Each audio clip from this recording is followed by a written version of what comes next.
आपकी আদালতে film star Manoj বাজপেয়ীর ওপর অভিযোগ হলো যে উনি সব জায়গায় নিজের ইচ্ছেটাই চাপিয়ে দেন। একটা খুব ফেমাস গান আছে, मैं चाहे ये करूं मैं चाहे वो करूं मेरी मर्जी। তাই আমার মনে হয় আপনার এটা থিম সং হওয়া উচিত, সব জায়গায় আমার মর্জি। যদি আমি নিজের ইচ্ছে মতো না চলতাম তাহলে একটা গ্রামের চাষি ছেলে হয়ে আপনাদের থেকে এতটা সম্মান আর ভালোবাসা আমি কি করে পেতাম? এটা বলুন আমাকে। তাই কোথাও না কোথাও আপনার নাম আপনি আপনার ইচ্ছে মতো রাখতে পারেননি, আর আপনি সেটাকে পাল্টাতে চাইছেন। আমার বাবা মনোজ কুমার বাবুকে ভালোবেসে উনি আমার নাম মনোজ রেখেছিলেন আর কি। যতদিনে আমি বড় হয়েছি ততদিনে যে কোনো বাজারে আপনি যদি বিহারে যান তাহলে ওখানে খুঁজে পাবেন মনোজ পাংচারওয়ালা, মনোজ লিট্টি চোখাওয়ালা, মনোজ সাইকেলওয়ালা, মনোজ মিট ভাতওয়ালা। ওই সময়ের অবস্থা এরকমই ছিল যে ওপরে কেউ যদি থুতুও ফেলে সেটা মনোজের উপরেই গিয়ে পড়তো।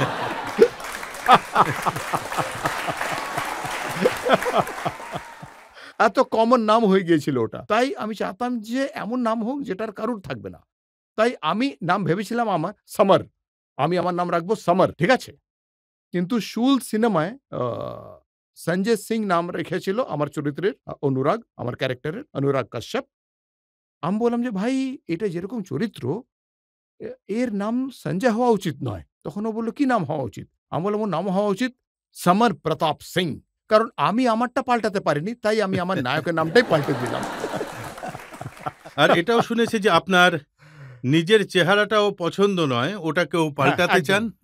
মানে এখনো যদি এরকম কোনো টেকনোলজি আসে যেটাতে সব ঠিকঠাক করা যায় তাহলে কিছু ঠিকঠাক নয়, অনেক কিছুই ঠিকঠাক করার সম্ভাবনা আছে, কিন্তু সেটা কম্পেনসেট করে নিই আমি নিজের কাজের মাধ্যমে। তাই এখনো পর্যন্ত কোনোভাবে বেঁচে আছি। কিন্তু যেভাবে এআই বা ওরকম ওই আর্টিফিশিয়াল ইন্টেলিজেন্স আসছে তাতে আমার মনে হয় যে অনেক মানে এই পৃথিবী থেকে যাওয়ার আগে একবার তো পাল্টাতে পারবোই। এই আর কি।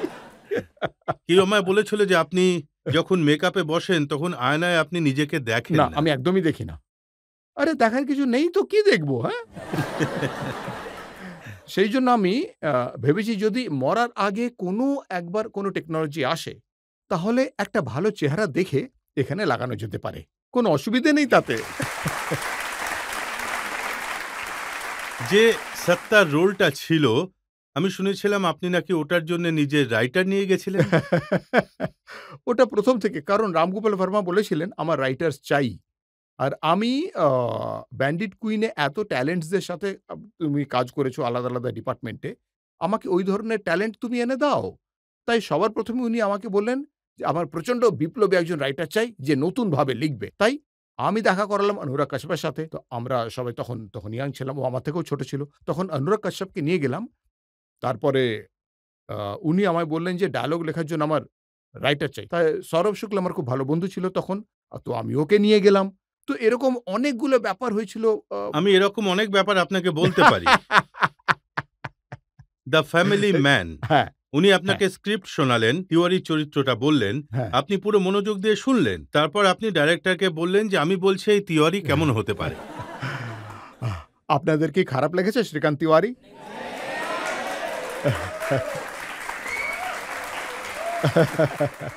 ফ্যামিলি ম্যান শুরু হওয়ার আগে শ্রীকান্ত তিওয়ারির গল্প হলো যে উনি বেনারসে থাকেন। ওখানেই উনি বড় হয়েছেন। ওখান থেকে দিল্লি ইউনিভার্সিটিতে এসেছেন। দিল্লি ইউনিভার্সিটি থেকে ইউপিএসসি কমপ্লিট করেছেন। ঠিক আছে? আর এখন সেই লোকটি ইন্টেলিজেন্সে কাজ করছেন। জানেন আমি ওখানে গালাগালি ঠিক কেন দিয়েছিলাম আমি? দর্শকের ভাবে আমি এমনি গালাগালি দিয়েছি। আপনি বেনারস গেছেন? হ্যাঁ, বাবু? ওখানে হ্যাঁ? গেছি। গেছেন তো? ওখানে ভালো কথাও তো গালাগালি ছাড়া বলা যায় না।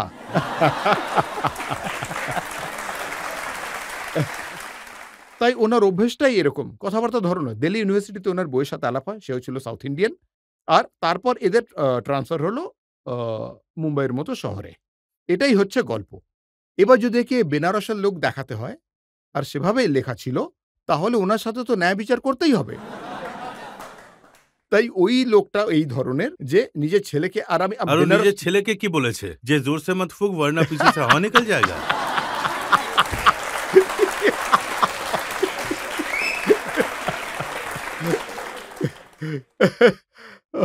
তাই ওখানে দেখুন, ওখানে আমাদের নর্থে যেটা হয় বাবা যিনি হন, উনি নিজের বউকে আর মেয়েদেরকে খুব ভয় পায়। আর ছেলেদেরকে নিজের কম্পিটিটর ভাবে। তাই ছেলেদেরকে গালাগালি দিতে ১ সেকেন্ডও উনার চিন্তাভাবনা করার দরকার নয়। কিন্তু মেয়েদের সামনে গালাগালি দিতে পারেন না উনারা। তাই উনাকে আমি নর্থের বাবা বানিয়েছি। তাই এইজন্য ওর সামনে ও যেকোনো ধরনের কথা বলে আর ও খুব বিরক্ত। নিজের ছেলেকে নিয়ে খুবই বিরক্ত। ওর মনে হয় যে মানে বাড়িতে এরকম বদমাশ কি করে জন্ম নিয়েছে, হ্যাঁ? ও যে গান শিখতে চায় সেটারও তালের কোনো জ্ঞান নেই ওর, হ্যাঁ? তাই ওর মনে হয় যে টাকা-পয়সা আমার নষ্ট হয়ে যাচ্ছে, যেটা গভর্নমেন্ট থেকে মাইনে পাচ্ছে ওটা টিউশনে খরচ হয়ে যাচ্ছে। কিন্তু আপনার যে নতুন সিনেমাটা আসছে, সেটাতে আপনাকে বেশ গুড লুকিং লাগছে আমি শুনেছি? হ্যাঁ, খুবই সুন্দর দেখতে আমি।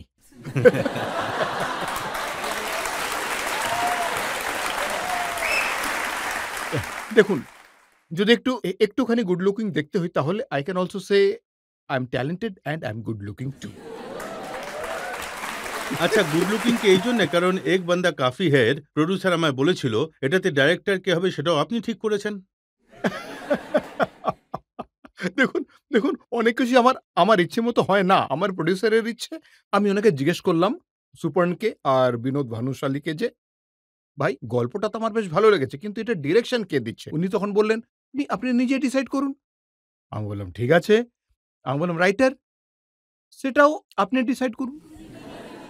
এখন যখন উনি আমাকে বলেছেন, তার মানে হচ্ছে গিয়ে যে 'বান্দা' সিনেমার যে ডিরেকশন অপূর্ব সিং কার্কি, ইয়ং লোক ও। আর ওই লোকটি অ্যাসপিরেন্ট বলে একটি শো তৈরি করেছে YouTube এ। ভালো ছিল, তাই না? হ্যাঁ? ও ওই ডিরেক্টরকে আমি বললাম, "ওই ডিরেক্টর হবে এই সিনেমার ডিরেক্টর স্যার। আপনি একবার ওর কাজ দেখুন।" সুপর্ণ বলল, "আমি জানি, আমি নিয়ে আসবো।" আর যেভাবে সিনেমাটা তৈরি হয়েছে, আজ আমি বলতে পারি যে এই 'বান্দা' সিনেমাটা আমার ক্যারিয়ারের one of the best film. আপনারা কিন্তু অবশ্যই দেখবেন। দেখুন, এই সিনেমার যখন ট্রেলারটা বেরোয় তখন ওটা নিয়ে কন্ট্রোভার্সি তৈরি হয়েছিল। হ্যাঁ। আসারাম বাপুর লোকেরা কেস করে দিয়েছিল। জানি না কেন কেস করেছে। আমরা তো কারো নামই বলিনি। দেখুন, ভিকটিমের যে উকিল, ওই ভিকটিমের যে আসল উকিল আছে তার মতোই দেখতে, ওর নামটাও ওটাই ছিল। আসারাম বাপুর যারা উকিল ছিলেন, রাম জেঠমালানি, সুব্রমণিয়াম স্বামী, তারাও ওরকমই দেখতে আপনার সিনেমায়। আমার এই নামটা খুব ভালো লাগে, সোলাঙ্কি। কত সুন্দর নামটা। এতদিন পর্যন্ত আমরা যেটা করতাম হিন্দি সিনেমার যে চরিত্রগুলোর নাম, হিরোর নাম কি হতো? বিজয়, রাহুল, দেব। আর কি দারুণ নামটা, তাই না? সোলাঙ্কি, উকিল সোলাঙ্কি, তাই না? একটা একটা নতুন ধরনের নাম এটা, নতুন ধরনের হিরো একজন, যে আমাদের মধ্যে থেকে উঠে আসে, জনসাধারণের মধ্যে থেকে। কিন্তু আসারাম বাপুর সমর্থকরা, সাপোর্টাররা সোশ্যাল মিডিয়ায় খুবই ক্যাম্পেইন করছে যে আব আসারাম বাপুর নাম খারাপ করার জন্য এই সিনেমা তৈরি হয়েছে। ওরা দয়া করে সিনেমাটা দেখুক। সিনেমাটা দেখার পর ওদের সব বক্তব্য বদলে যাবে। আমার সেটাই ধারণা। আর এখন কিছুদিন পর লোকেরা বলবে যে যেমনটা আজকালকার ফ্যাশন, এই সিনেমাটা বয়কট করো। খুবই ভালো হবে। তাহলে তো লোকেরা বেশি করে দেখতে আসবে।